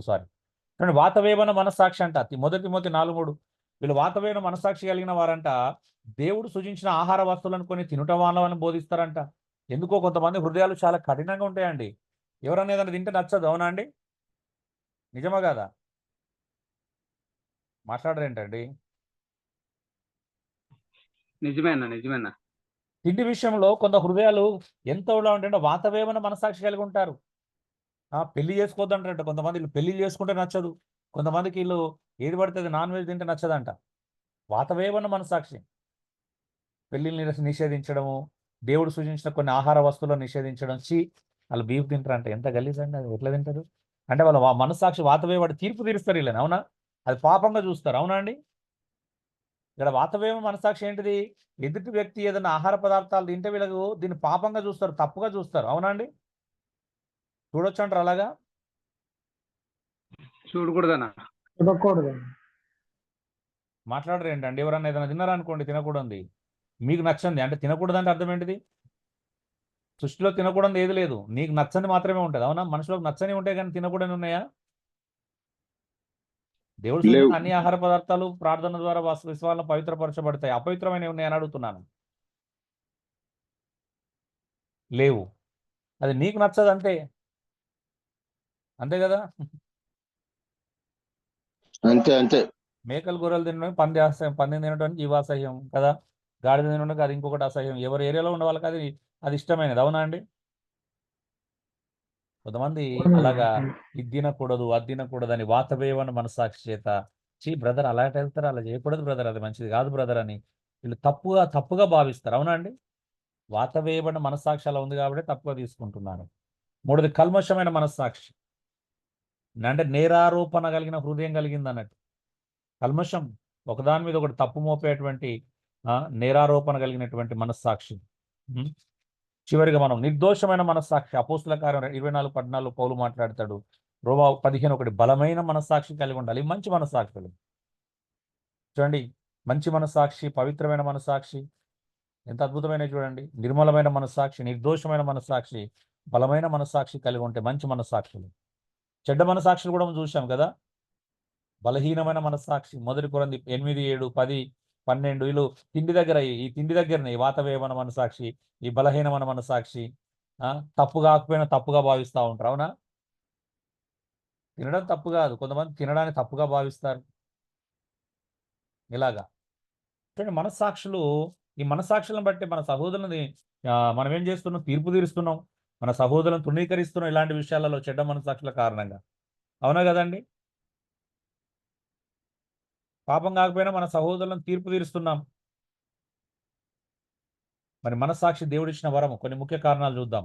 మనస్సాక్షి మన ప్రవర్తనకు త్రోవ చూపును, మనస్సాక్షి ప్రోత్సహించడంలో సాక్ష్యం ఇచ్చును.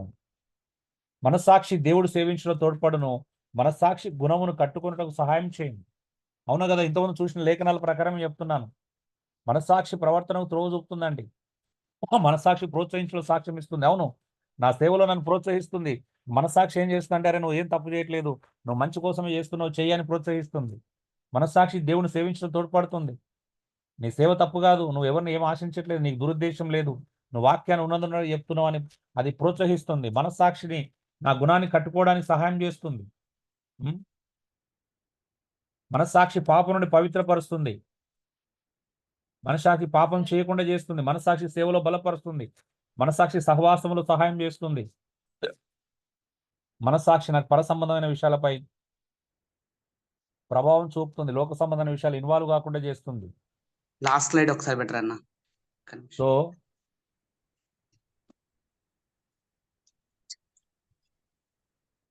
సో మనస్సాక్షి ఏం చేస్తుంది? నాకు ఇంత హెల్ప్ చేస్తుంది.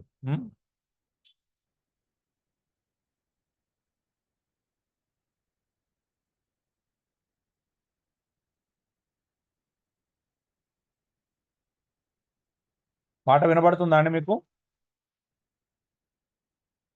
వినిపిస్తలేదు. హలో, వినపడట్లేదు. రావట్లేదా సౌండ్? రావట్లేదు. Okay, sorry. ఇది ఎందుకు మరి రావట్లేదు తెలియదు. అన్న స్లైడ్స్ మరొకసారి పెట్టానా? Okay.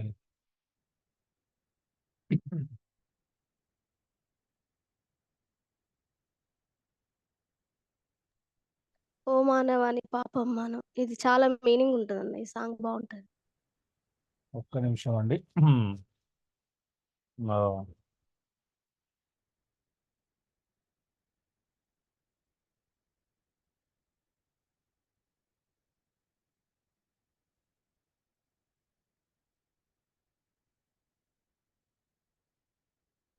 So dear brothers and sisters, దేవుని నామాన్ని మహిమ కలుగును గాక.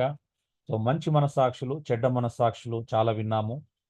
సో మనం నిజంగా పశ్చాత్తాపం, మారుమనసును గురించినటువంటి లోతైన విషయాలు మీకు సమగ్రంగా కావాల్సినంత ఈ సబ్జెక్ట్లో అందిందని సంపూర్ణంగా నేను విశ్వసిస్తున్నాను. ఇంకా ఎవరికైనా లోతుగా ఇంకేమైనా ప్రశ్నలు ఉంటే క్లాస్ అయితే తర్వాత అడగండి. దానికంటే ముందు ఒకసారి ఈ పాట వినడానికి మనం ప్రయత్నం చేద్దాం.